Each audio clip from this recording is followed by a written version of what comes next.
লালমনিরহাটে তিস্তা নদীতে গোসল করতে নেমে পানিতে ডুবে দুই সহোদর ভাইয়ের মর্মান্তিক মৃত্যু হয়েছে। ছোট ভাইকে বাঁচাতে গিয়ে বড় ভাইও নদীর স্রোতে তলিয়ে প্রাণ হারায়।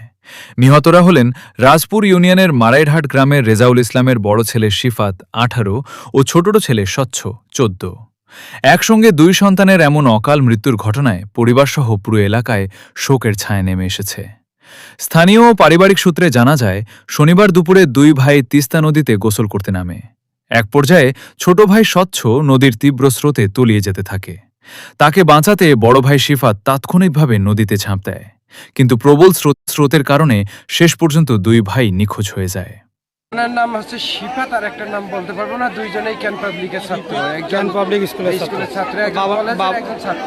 বাবার নাম কি? বাবার নাম হচ্ছে রেজাউল ইসলাম। আমি শুনলাম বাবা মা নাকি দুজনেই হাসপাতালে ভর্তি ছিল। বাবার পায়ের অপারেশন, এই পায়ের সমস্যার কারণে উনি হাসপাতালে ভর্তি ছিল, মাও ওইখানে ছিল। মানে শাসন করার মতো বা এরকম বাধার মতো কেউ ছিল না, যার কারণে এই ঘটনা ঘটছে।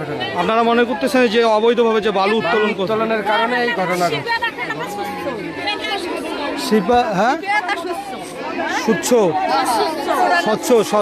পরে স্থানীয়রা দ্রুত উদ্ধার অভিযান শুরু করেন।